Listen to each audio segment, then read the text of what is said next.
नमस्कार, news live MP.com में आपका स्वागत है। मैं हूं दीप्ति चौरसिया। देर रात भारतीय सेना ने पीओके में एयर स्ट्राइक कर दी। ये एयर स्ट्राइक पीओके के 9 आतंकी ठिकानों पे की गई, उन जगह पर की गई जहां पर आतंकवादियों के कैंप थे, जहां पे उनको ट्रेनिंग दी जाती थी। और इस एयर स्ट्राइक, ये जो पूरा ऑपरेशन भारतीय सेना ने किया, इसका नाम ऑपरेशन सिंदूर रखा। और जो ऑपरेशन भारतीय सेना ने जो नाम रखा है, उससे बड़ा साफ है कि ये जो कार्रवाई की गई है, जो जवाबी कार्रवाई की गई है आतंकी ठिकानों पर, ये पहलगाम के हमले के बाद की गई है। क्योंकि पहलगाम में जब टूरिस्ट पर हमला हुआ था तो वहां सभी पुरुषों को जिनको मारा गया था, जो मारे गए थे वो सभी पुरुष थे।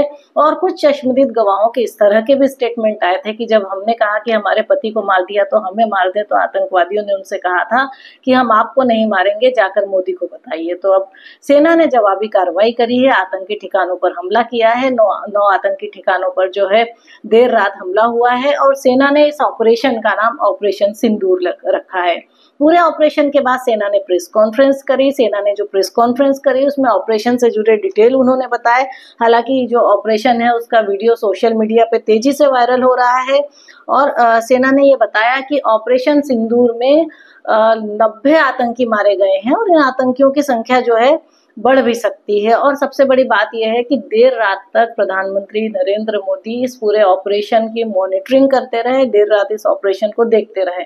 ऑपरेशन के बाद विदेश सचिव विक्रम मिस्री ने प्रेस कॉन्फ्रेंस करी और प्रेस कॉन्फ्रेंस के दौरान उन्होंने पूरे ऑपरेशन की जानकारी दी। उन्होंने बताया कि उनके साथ सेना की ओर से जो प्रेस कॉन्फ्रेंस हुई उसमें सेना में जो है विदेश सचिव विक्रम मिस्री के साथ साथ जो है सेना की सोफिया कुरैशी, कर्नल सोफिया कुरैशी और विंग कमांडर व्योमिका सिंह भी प्रेस ब्रीफिंग में शामिल हुई थी। सेना ने प्रेस कॉन्फ्रेंस करी और प्रेस कॉन्फ्रेंस में सेना ने बताया कि पाकिस्तान और पाकिस्तान के कब्जे वाले कश्मीर में आतंकी ढांचों को निशाना बनाया गया, जहां से भारत पर आतंकी हमलों की योजना बनाई जाती थी, उनको अंजाम दिया जाता था। सेना ने बयान में यह भी कहा कि कुल 9 ठिकानों को निशाना बनाया गया है और सेना की कार्रवाई जो केंद्रित थी वो बहुत नपी तुली थी। और चूंकि भारत के ऊपर हमला हुआ था इसलिए ये जवाबी कार्रवाई थी।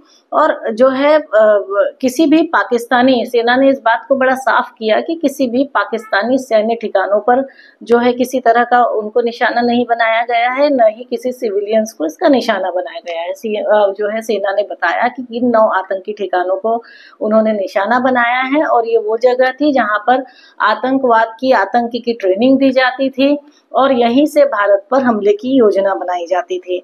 और जिन आतंकी ठिकानों पर जो है सेना ने अपना पूरा जो है अपनी एयर स्ट्राइक करी है, उसमें जैसे मोहम्मद के सरगना मसूद अजहर का अड्डा भी शामिल है। लश्कर तौबा जैसे मोहम्मद, ऐसे कई सारे आतंकी संगठन हैं जिन पर सेना की कार्रवाई हुई है, जिनके आतंकी अड्डों पर कह सकते हैं कि सेना की कार्रवाई हुई है। हालांकि इस पूरी एयर स्ट्राइक के बाद पूरे भारतवासियों में गर्व का माहौल है। वहीं अगर हम पाकिस्तान की बात करें तो पाकिस्तान के inter services public relation ISPR के डायरेक्टर लेफ्टिनेंट जनरल अहमद शरीफ चौधरी ने कहा है कि भारत ने 24 मिसाइलें दागी हैं। पाकिस्तानी प्रधानमंत्री शहबाज शरीफ ने खिसियानी बिल्ली खंबा नोचे वाली कहावत को चरितार्थ करते हुए कहा है कि पाकिस्तान को जवाबी कार्रवाई का पूरा हक है।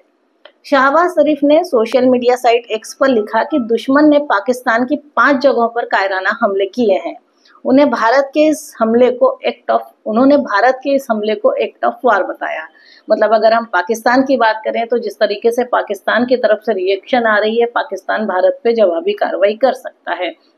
और आज चूंकि 7 मई है तो भारत सरकार ने भी 7 मई के शाम को मॉक ड्रिल करने को कहा है। पूरे देश में मॉक ड्रिल होगी और आम नागरिकों को ये बात समझाई जाएगी कि अगर पाकिस्तान की तरफ से कोई जवाबी कार्रवाई होती है तो उनको किस तरह से खुद को सुरक्षित करना है, किस तरह से सेना का साथ देना है। तो ये मॉक ड्रिल में जो है आज शाम को भारत सरकार जो है जो पूरी मॉक ड्रिल रखी गई है इसमें आम जनता को समझाया जाएगा। अब सबसे बड़ी गौर करने वाली 3-4 बात है कि सबसे जो पहली बार सेना ने अपने किसी ऑपरेशन का नाम शौर्य या पराक्रम जैसा न रखते हुए ऑपरेशन सिंदूर रखा। तो बड़ा साफ है कि जिस तरीके से आतंकियों ने धर्म पूछकर गोली मारी थी और उसके बाद ये कहा था कि प्रधानमंत्री नरेंद्र मोदी को जाकर बता देना, मोदी से जाकर कह देना, तो अब कहा जा सकता है कि मोदी ने भी जवाब दे दिया। कि सेना हमारी क्या कर सकती है। और सेना की जो कुछ ही घंटों, कुछ मिनटों में एक साथ जो 9 ठिकानों पे उसने एयर स्ट्राइक करी है, जो कार्रवाई करी है, उससे बड़ा साफ है कि सेना को फ्री हैंड तो सरकार ने दिया ही था, साथ ही हमारी सेना कितनी सक्षम है।